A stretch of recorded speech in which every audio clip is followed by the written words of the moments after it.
En España todo es más lento que en Europa. Ya hemos visto la política, qué pasa con el liberalismo, que llega con unos años de retraso. Tampoco no muchos, ¿eh? O sea, acordado, Revolución Francesa en 1789 y el primer contacto con el liberalismo en España, pues 1808-1810. Entonces, pues bastante cercano, ¿no? Pasa también un poco parecido con la economía, con los aspectos económicos, por ejemplo, el proteccionismo, capitalismo, todo pues llega en España con bastante retraso, la industrialización, por ejemplo, ¿no? Y lógicamente, si la industrialización tarda en llegar a España, el nacimiento del movimiento obrero pues también va a ser mucho más lento y mucho más posterior a lo que pasa en países como Francia y sobre todo el Reino Unido, ¿no? El Reino Unido tienen máquinas y es el primer momento en el que consideran pues, que los obreros tienen que organizarse para mejorar sus condiciones, ¿no? Por tanto, se tiene que decir que, bueno, que el movimiento obrero pues, fue mucho más pausado, ¿vale? Aunque en España también hubo episodios relacionados con el ludismo. No sé si sabes lo que es el ludismo, es Ned Lud con 2 Ds. Era pues bueno un joven obrero británico, inglés, que vio en las máquinas de vapor básicamente un peligro a su continuidad laboral, ¿no? Un poco su estabilidad laboral, porque claro, como que decía, a ver, aquí hay máquinas que están trabajando por muchos hombres y nosotros pues vamos a desaparecer como trabajadores, ¿no? Lo que pasa que, bueno, él no sabía que realmente esos operarios, o sea, esos obreros iban a convertir básicamente en las personas que hacen funcionar las máquinas, ¿no? Es un poco lo que pasa ahora, todo el debate que hay en torno a la inteligencia artificial, la informática y todo esto. Entonces, pues, es un poco eso. Entonces, digamos que estos episodios de quemar máquinas, un poco como señal de protesta o incluso de impotencia, porque decía, bueno, a ver, a mí me van a detener, voy a perder mi trabajo, pero es que mi futuro pues no lo veo en ningún momento brillante, ¿no? O sea, entonces, esto es como que se hizo popular, sobre todo en el Reino Unido, y llegó a España. Esta moda llega a España. Uno de los primeros fenómenos fue en Alcoy, en el lugar donde nací, en el lugar en el que vivo, en 1823, en pleno trienio liberal. Pero el fenómeno más conocido fue el incendio de la fábrica de Bonaplata, que es esto de aquí. Si estáis viendo, un segundo, a ver, aquí. Si estáis viendo el vídeo, pues el incendio de la fábrica Bonaplata de Barcelona de 1835, también esta vez en plena regencia de María Cristina, pues aquí es como que incendian esta fábrica de máquinas de vapor, ¿no?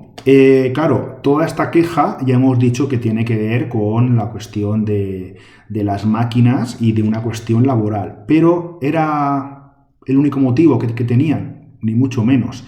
La situación de la clase obrera era pésima, es decir, podían trabajar más de 12 horas al día, existía el trabajo infantil sin ningún problema. De hecho, muchos niños pequeños eran utilizados para introducirse en las minas, para introducirse en las máquinas, para repararlas. Entonces, pues bueno, digamos que había pues lugares en los que trabajar era pues prácticamente, o sea, era una tortura, con condiciones insalubres, falta absoluta de higiene, por ejemplo, muchísimas enfermedades respiratorias, por ejemplo, a la hora de manipular máquinas, ni qué decir de los mineros, por ejemplo. Entonces, pues bueno, es como que se trabajaba en un contexto de explotación, ¿no? Es decir, ¿qué se hizo en España? Pues, bueno, digamos que la legislación laboral, pues, fue lenta, pero sí que es verdad que durante el sexenio revolucionario, del 68 al 73, y más en concreto durante la Primera República, eso que muchas veces los profesores decimos, que fue un desastre, tal, bueno, también tuvo sus cosas buenas.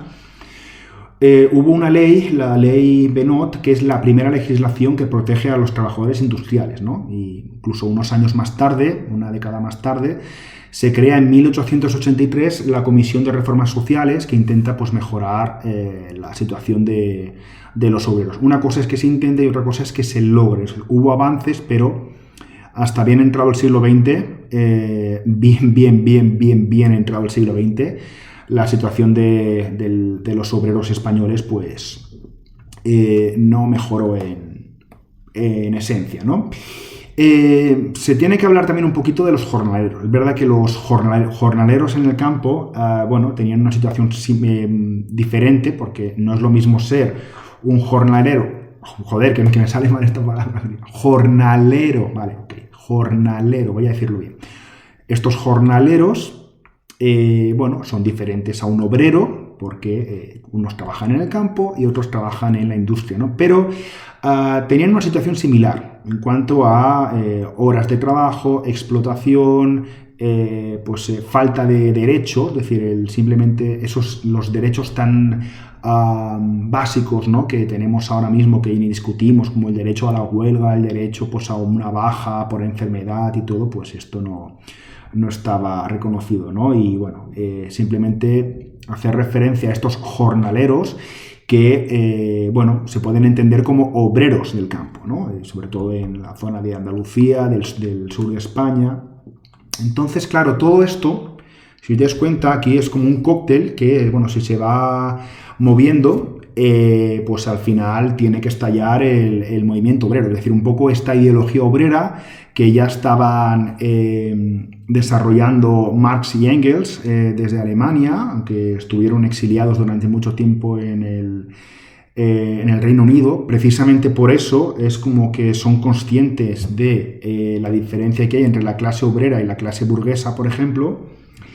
Y bueno, y durante el sexenio revolucionario es cuando en España llega la AIT, que es la Asociación Internacional de Trabajadores, que es un movimiento sindicalista y político, ¿vale? Cuando tú hablas de un sindicalista, no lo puedes separar del tema político, que buscaba pues la mejora de la clase obrera, de estas condiciones que habíamos dicho tan paupérrimas y tan insalubres, ¿no? Lo que pasa es que esta AIT, y lo vamos a dejar aquí, estaba dividida en dos grandes bloques, ¿no?, entre el socialismo y el anarquismo.